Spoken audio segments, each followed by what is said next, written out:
Queridos hermanos y amigos que nos acompañan, gracias al Señor por estar juntos de nuevo. En esta oportunidad vamos a compartir el tema hermanos y amigos. Esto tiene que ver con la iglesia, con la relación entre los hijos de Dios, que si nosotros revisamos en la historia bíblica, vamos a ver que la relación de hermanos, la relación de amigos tiene muchas aristas, muchas connotaciones, y es muy importante para la vida de la iglesia saber relacionarnos unos con otros. Y el Señor nos ha puesto esta carga en el corazón de compartir esta noche sobre este asunto que va, digamos, a la raíz de las relaciones en la vida práctica de la iglesia entre hermanos y hermanas. La primera relación fraternal en la historia de la humanidad terminó en asesinato. De ahí en adelante se han tejido muchas historias similares. El hermano mayor, Caín, mató al hermano menor, Abel, y la causa fueron la envidia y los celos. ¿Qué es la envidia? La envidia es la tristeza o pesar del bien ajeno. Cuando Dios recibió con agrado la ofrenda de Abel y no así la suya de Caín, este se ensañó, dice la Escritura, en gran manera. Se ensañó, o sea, se airó, se enfureció y decayó su semblante. Desde ahí Caín estimó que su hermano era una amenaza para él, y siendo el hermano mayor, el agrado de Dios por la ofrenda del hermano menor le provocaba una gran inseguridad de su propia posición como primogénito. Y ahí entonces surgieron los celos.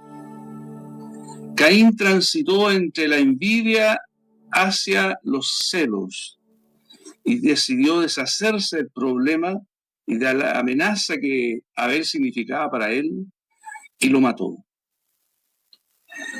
El desenlace de esta historia entre hermanos es triste, porque no hubo redención para Caín, no hubo la posibilidad de enmendar el error cometido. Hay un halo triste que se cierne sobre la figura de Caín, y al asesinato de su hermano se suma luego el reclamo que le hace a Dios, al cual nunca consideró como su Dios o como su padre. Caín se queda con la peor opinión de Dios, a quien no llega a conocer sino en esta faceta, según él, de juez severo. La maldición que Caín arrastró desde entonces es pesada, aliviada con esa marca de protección que le convierte en un hombre fuerte, casi intocable. Dios determinó que cualquiera no lo pudiera matar. Así que se convierte Caín en un guerrero vengativo, una especie de semidios temible. Si leemos en Génesis capítulo 4, vamos a ver que los descendientes de Caín fueron una raza de gente terrible, de guerreros implacables, vengativos. ¿De dónde surge entonces en la antigüedad lejana los grandes guerreros, los vencedores, los dominadores, los conquistadores? Surge de la descendencia de Caín. Tuvo que nacer después un tercer hijo, Adán y Eva, llamado Set, para poder establecer a través de Set una línea de justos que llegase hasta Noé para salvar la raza humana del exterminio total. La descendencia de Caín, por lo tanto, murió en el diluvio. Pero ¿cómo es que su espíritu continuó más acá del diluvio? La razón es que en Noé mismo, aun siendo justo, estaba presente el espíritu de Caín. Y así pasó a nosotros. Porque este espíritu de Caín, así como todos los males que pesan sobre el ser humano, están en el ADN, en su condición de hombre caído. El pecado de la envidia, los celos, la venganza, no murieron cuando murió la descendencia de Caín. llegó hasta nosotros, o llegaron hasta nosotros. Algunos siglos más tarde encontramos de nuevo el espíritu de Caín en los descendientes de Jacob, los hermanos de José, ¿recuerdan? La historia de José ahí en Génesis 37, que despertó la envidia y los celos de sus hermanos y estuvieron a punto de matarlo. La intervención de Rubén, el hermano mayor, salvó a José de la muerte, pero detrás de la mano de Rubén vemos la mano de Dios, porque José es un tipo de Cristo. Así que, en cierto modo, José muere, pero después resucita. Muere para su padre cuando es llevado cautivo como esclavo a Egipto, y después resucita cuando el faraón lo levanta como el segundo hombre del reino, y cuando Jacob lo puede recibir de nuevo como su hijo que se había perdido y que había muerto. José, por lo tanto, revierte la maldición de Caín, en que primeramente, cuando su padre le pidió que fuera a ver a sus hermanos, él sale en busca de sus hermanos, no para matarlos, sino para hacerles bien. Su padre le encomendó esa tarea y era una misión redentora. Sin embargo, ellos lo apresan, lo envían esclavo a Egipto. En segundo lugar, José revierte la maldición de Caín en que cuando sus hermanos necesitaron de él, estuvo disponible para ellos y los salvó de la muerte. Acuérdense ustedes de esa gran hambruna que vino sobre Egipto y sobre el mundo entero. José no murió bajo la mano malvada de sus hermanos, pero más tarde el Señor Jesús sí. Dice la Escritura en Juan capítulo 1 que a los suyos vino, pero los suyos no le recibieron. Más aún lo mataron. Sin embargo, Él resucitó y los salvó y los salvará en su momento, en esa salvación que está reservada para el pueblo de Israel. Lo que Caín no hizo con su hermano Abel, lo hizo José con sus hermanos. El trato amable, amoroso y entrañable, porque José anunciaba a Cristo, el Salvador de sus hermanos. Qué preciosa es la figura de José, como un tipo de Cristo.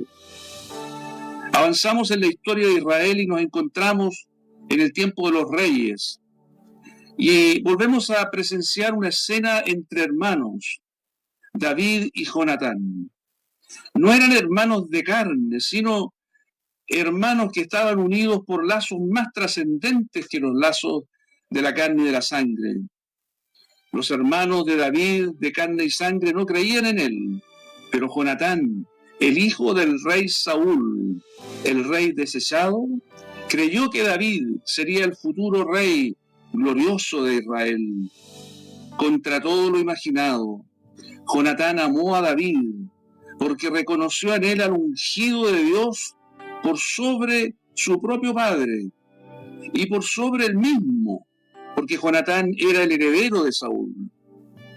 Ambos jóvenes se amaron como hermanos y esa relación se transformó en un pacto que ellos hicieron perdurable.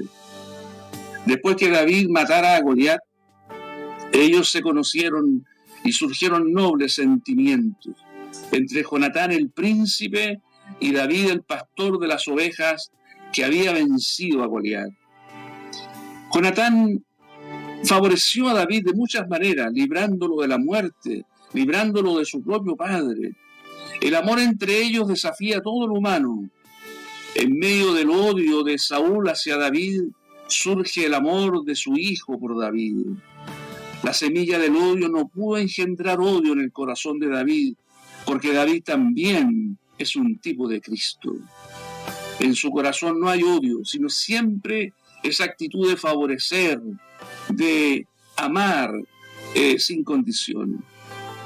Cuando Jonatán murió el mismo día que murió Saúl, su padre, fue un día triste para David, porque lo amaba mucho, como si hubiese sido su hermano. Y David dijo unas palabras preciosas, dijo: angustia tengo por ti, hermano Jonatán, que me fuiste muy dulce. Más maravilloso me fue tu amor que el amor de las mujeres. La amistad entre estos dos jóvenes prefigura los vínculos santos que surgirán más tarde en el nuevo pacto, en Cristo, que suponen una hermandad y un afecto que sobrepasa las limitaciones de la carne. Así se cumple la palabra del Señor cuando dijo: porque todo aquel que hace la voluntad de mi Padre que está en los cielos, ese es mi hermano y hermana y madre. Si dos creyentes hermanados en Cristo coinciden en la voluntad de Dios, son verdaderamente hermanos. Jonatán vio en David al futuro rey de Israel, conoció el propósito de Dios y se unió a él, aunque eso implicaba el desechamiento de él mismo como heredero del trono. Un amor que pensó más en el otro que en sí mismo. Este es el genuino amor fraternal. Pero hay algo más que ser hermanos. Vamos a irnos a los tiempos del Señor Jesús. Al final de su ministerio, esa última noche antes de ir a la cruz, Él estaba con sus discípulos y de sus labios surgieron estas palabras entrañables. Nadie tiene mayor amor que este, que uno ponga su vida por sus amigos. Vosotros sois mis amigos si hacéis lo que yo os mando. Ya no os llamaré siervos, porque el siervo no sabe lo que hace su Señor. Pero os he llamado amigos, porque todas las cosas que oí de mi Padre os las he dado a conocer. Qué hermosas palabras. El amor verdadero es el amigo que da su vida por sus amigos. Sus discípulos ya no eran más siervos, ahora eran amigos porque Él les había dicho a ellos todo lo que el Padre le dijo, todo su propósito, toda su voluntad, todo su querer. De manera que ahora esos discípulos habían ascendido a otra condición, porque ahora sabían, ahora conocían, ahora estaban al tanto de los secretos de Dios, de lo que el Padre quería hacer respecto de su Hijo. Esta palabra del Señor a los apóstoles esa última noche tiene que ver con unos versículos preciosos que hay en Proverbios capítulo 17 y 18. En Proverbios 17 dice: en todo tiempo ama el amigo y es como un hermano en tiempo de angustia. El amigo que es como hermano.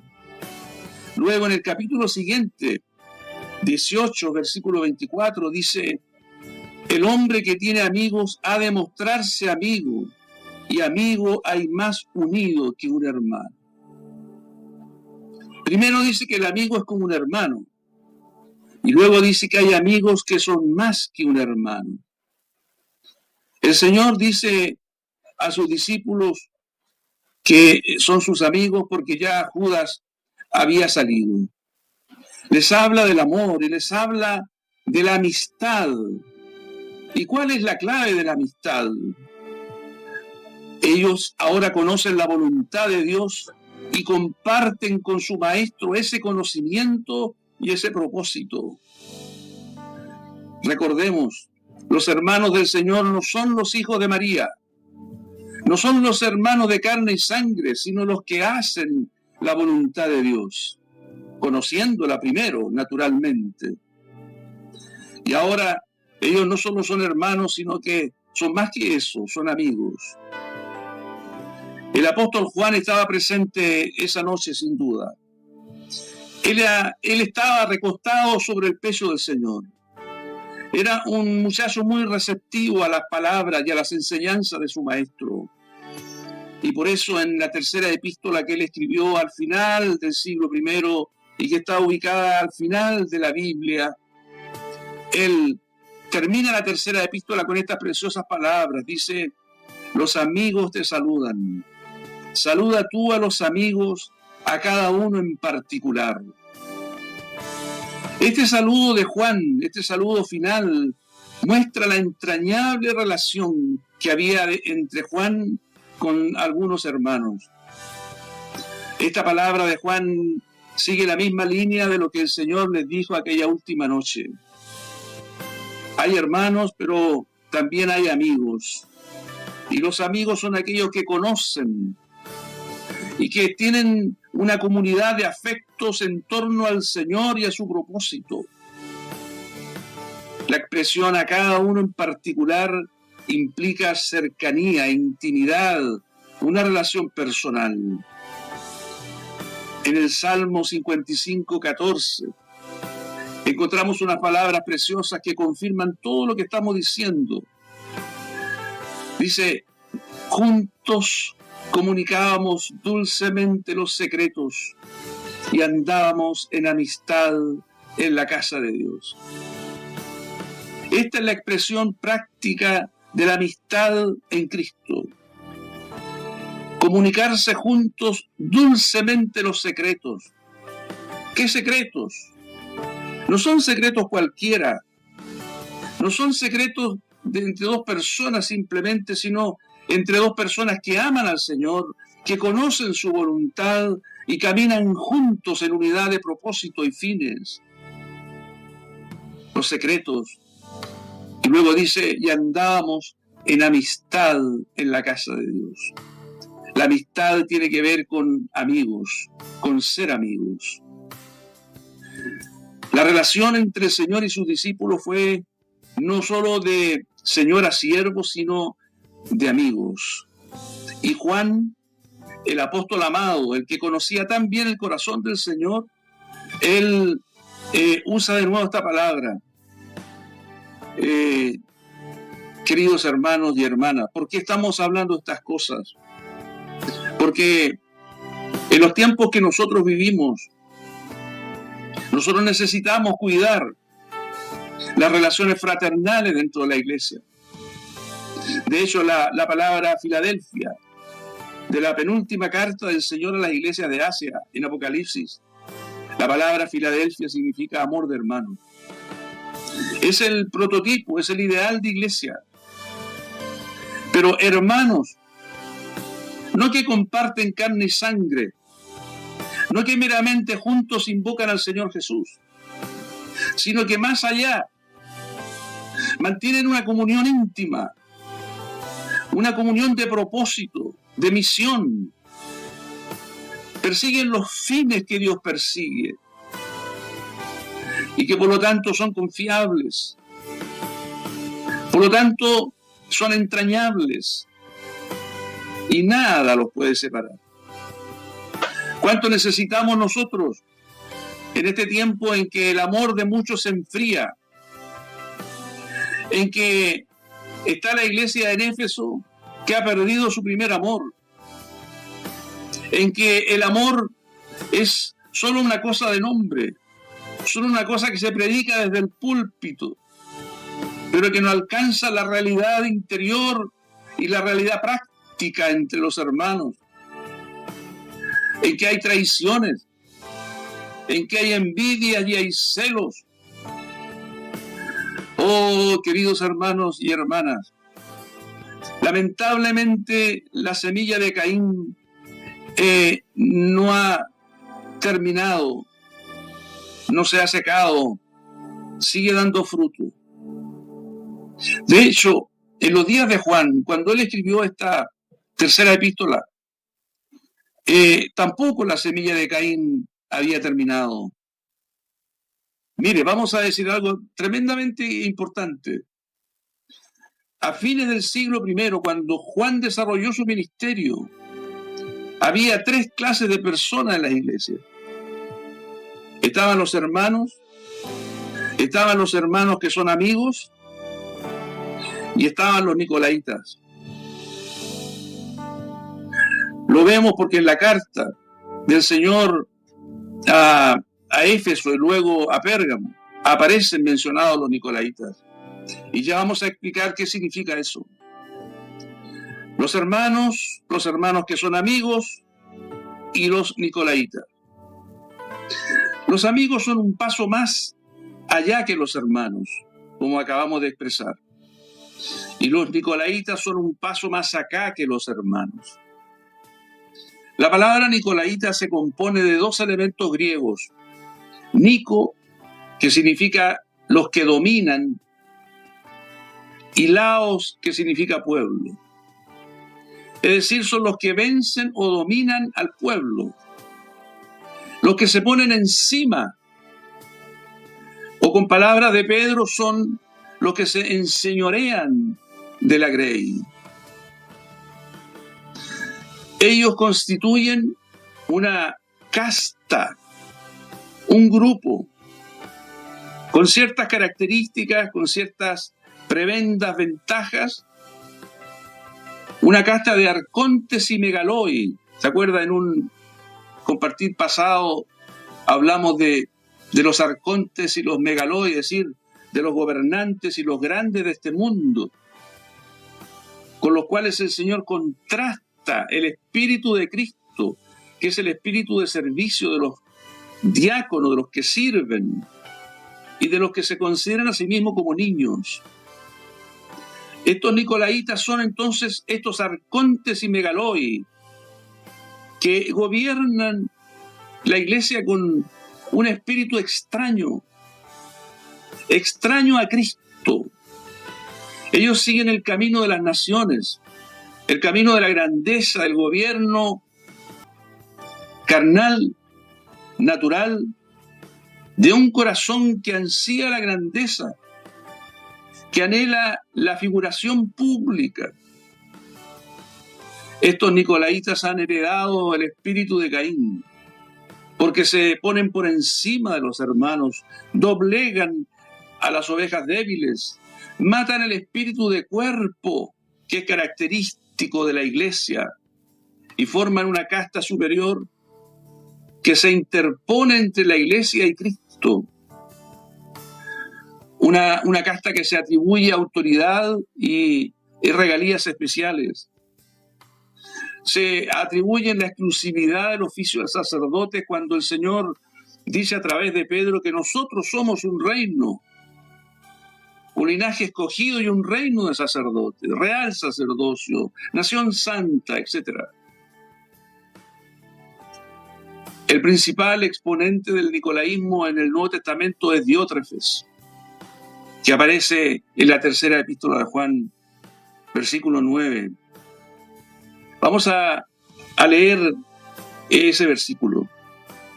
Dice, Diótrefes, tercera de Juan, versículo 9. Diótrefes, al cual le gusta tener el primer lugar entre ellos, no nos recibe.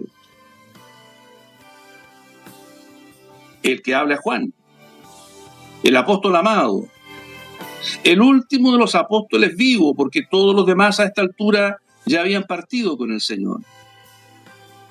Y este Diótrefes se atreve a no recibir a Juan. La palabra Diótrefes significa en griego nutrido por Zeus. Zeus era la principal deidad griega, el que gobernaba sobre todos los demás dioses. Zeus o el Júpiter romano. Diótrefes, este hombre no estaba nutrido, como dice Pablo a Timoteo, con las palabras de la fe y de la buena doctrina, sino estaba nutrido por el espíritu de Zeus. Y sin duda que esos son espíritus demoníacos. Las ínfulas de grandeza, el Zeus que dispara rayos y que contiene bajo su gobierno a los reyes con todas sus imperfecciones antropomórficas. Zeus, el gran dios griego. Al escribir esta epístola, Juan describe a Diótrefes como aquel al que le gusta tener el primer lugar. Ahí están los arcontes y los megaloi. Él no considera las palabras del Señor acerca de la humildad, acerca de que el verdadero discípulo de Cristo vino para servir y no para ser servido, tal como su maestro, sino que el que se levanta con poder entre sus hermanos y no recibe al apóstol. Oh, qué doloroso es comprobar que esta semilla de Caín, que esta clase de gente todavía está presente. Dice más Juan acerca de Diótrefes: y no contento con estas cosas, no recibe a los hermanos. Es decir, no recibe a Juan, no recibe a los hermanos, probablemente aquellos que no gozaban de sus simpatías. Ahora, si Diótrefes no respetaba al apóstol amado del Señor, ¿qué quedaba para los demás hermanos simples y comunes de la iglesia? Dice más: y a los que quieren recibirlo se lo prohíbe y los expulsa de la iglesia. ¿Cuánto poder se ha concentrado en un hombre? Consideren ustedes, Diótrefes expulsando, cuando lo que hace el Señor Jesús es atrayendo. Él dice: venid a mí los trabajados y cargados. He aquí mis ovejas, yo les pongo nombre, las llamo por su nombre. Están en mi mano, en la mano del Padre. Están seguras en mi mano. Y Diótrefes lo que hace es expulsarlas del rebaño. ¿De qué lado está Diótrefes? La actitud de este líder nicolaita es francamente diabólica. En Apocalipsis se hace mención 2 veces a los nicolaitas. En la carta a Éfeso y en la carta a Pérgamo. En Éfeso dice: pero tienes esto, que aborrece las obras de los nicolaitas, las cuales yo también aborrezco. O sea, algo bueno tenía Éfeso. Aborrecía a los nicolaitas y el Señor también. Es decir, la iglesia sentía lo mismo que el Señor en este aborrecimiento a esta clase mediadora superior que se había levantado. Pero mire lo que dice a Pérgamo: y también tienes a los que retienen la doctrina de los nicolaitas, la que yo aborrezco. La diferencia entonces entre Éfeso y Pérgamo es que Pérgamo soporta, acoge a los que tienen la doctrina. Ya no se trata de las obras de los nicolaitas, sino de la doctrina. Es decir, ha avanzado el error. Ahora es toda una enseñanza. Lo que comienza con las obras ahora es una doctrina. Sin embargo, el Señor rechaza ambas cosas y aprueba a Éfeso. Recordemos que en el libro de los Hechos, capítulo 20, se nos muestra la despedida de Pablo de los ancianos de Éfeso. Y allí Pablo les profetiza algo que aquí nosotros encontramos que tiene cumplimiento en esta carta del Señor a la iglesia en Éfeso en Apocalipsis. Le dice en aquella oportunidad: porque yo sé que después de mi partida entrarán en medio de vosotros lobos rapaces que no perdonarán al rebaño. Estos son los Diótrefes, los lobos. No son siervos de Cristo. Ellos no buscan servir a los hermanos, sino figurar, sino tener y obtener provecho de la iglesia. Y lamentablemente, queridos hermanos y hermanas, esto persiste hasta el día de hoy. Y esto está afectando la vida de las iglesias.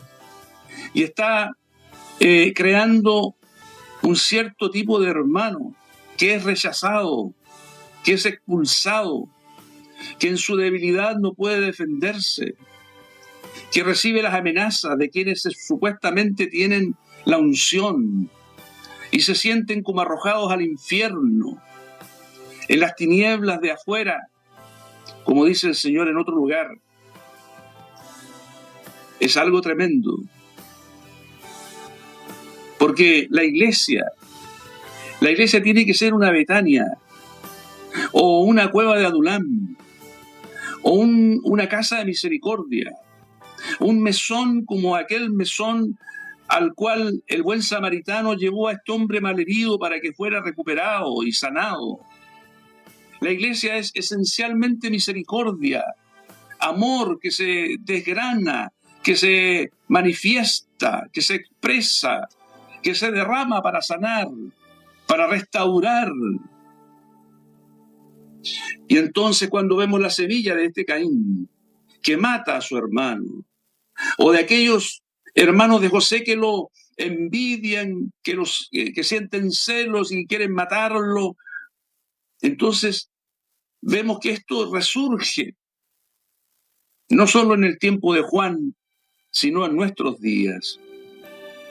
Como necesitamos el espíritu de Jonatán,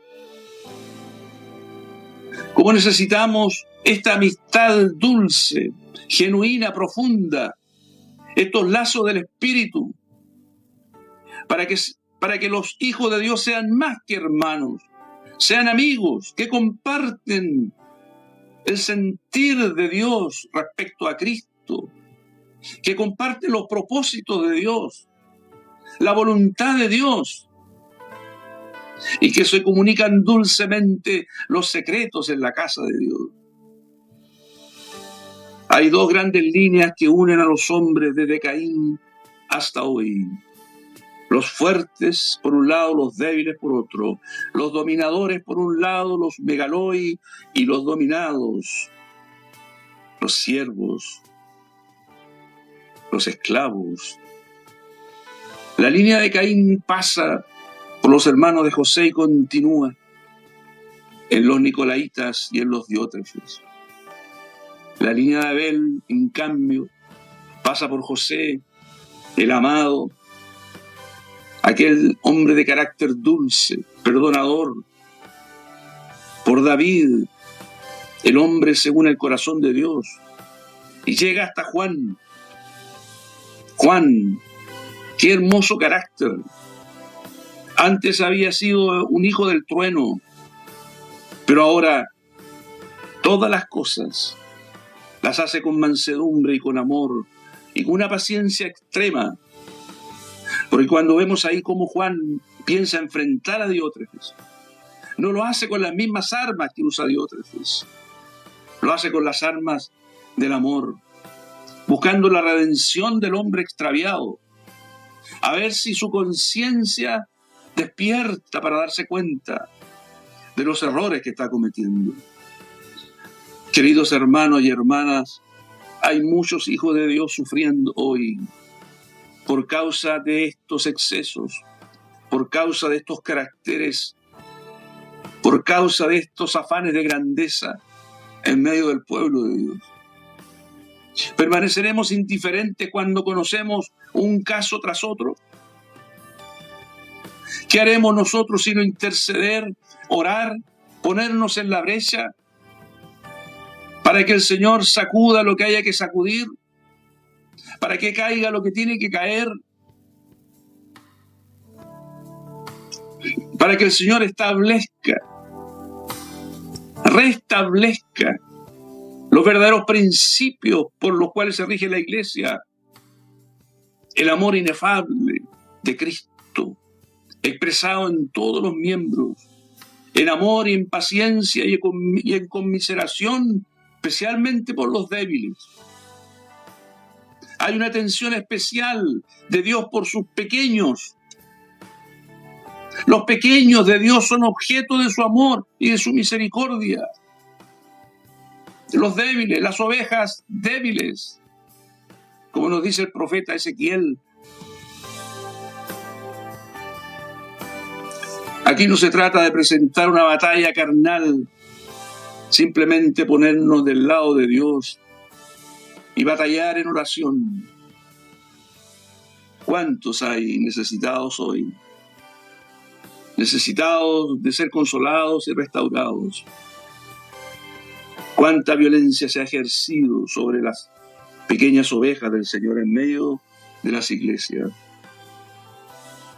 Entre tanto, oramos, intercedemos como un gran ejército de oración, de armas verdaderas, poderosas en Dios para la destrucción de fortalezas, armas espirituales, no de la carne y de la sangre,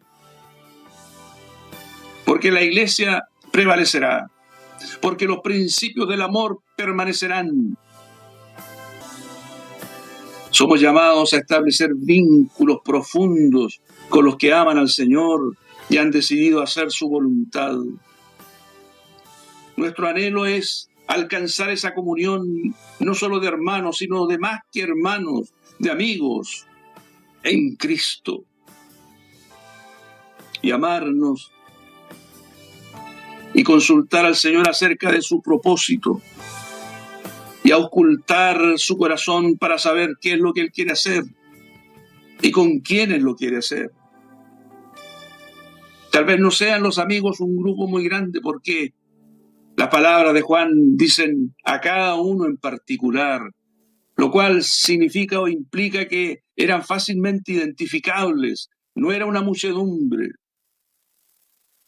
Que el Señor nos conceda la gracia en este tiempo en que tanto necesitamos el genuino amor y la humildad genuina,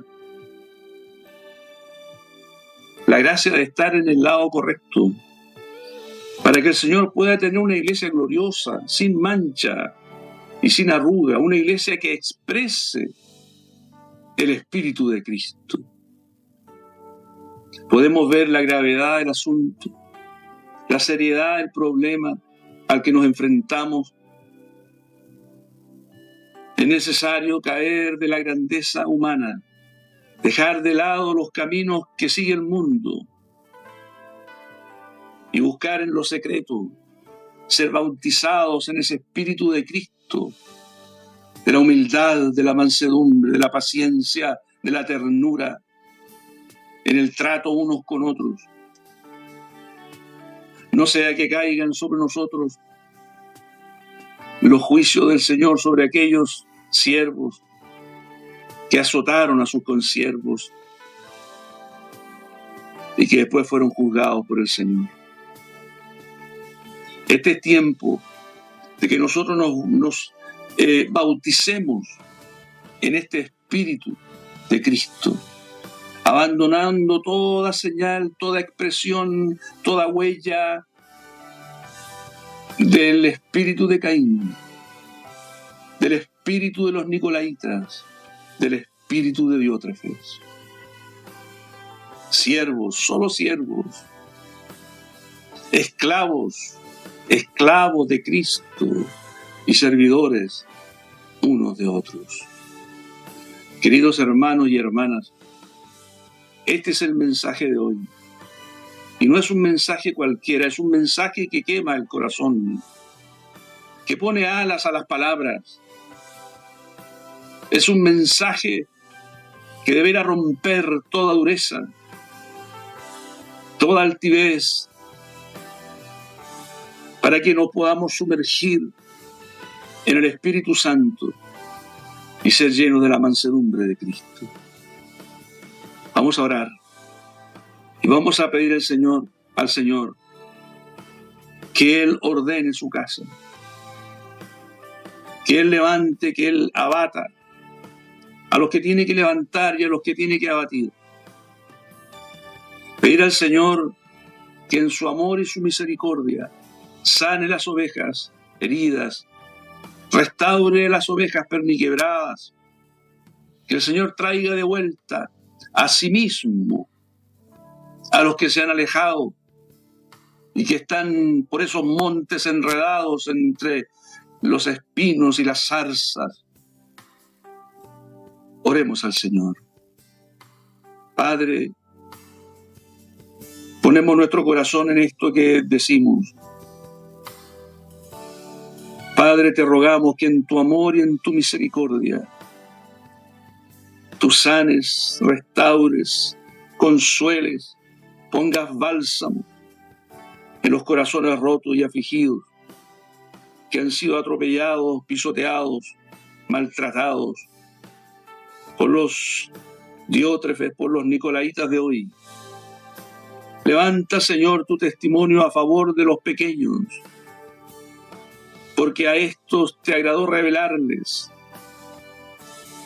todas las cosas, estos secretos dulces e íntimos. Defiende a los pequeños, Señor, y haz que tu iglesia sea un mesón para acoger a los heridos. una casa de misericordia donde todos encuentren albergue y atención, o como una cueva de Adulam, donde los endeudados y afligidos y amargados de espíritu se encuentren con su David, que es nuestro Señor Jesucristo. Padre, te damos gracias porque abre nuestros ojos para ver y nuestra boca para orar de esta manera, y nuestro corazón para ponerlo del lado tuyo, Señor, para que tú seas glorificado en medio de tu casa. Te damos gracias por la respuesta que viene, por los muchos que serán levantados y restaurados y sanados para la gloria de tu nombre. En el nombre de Jesús. Amén.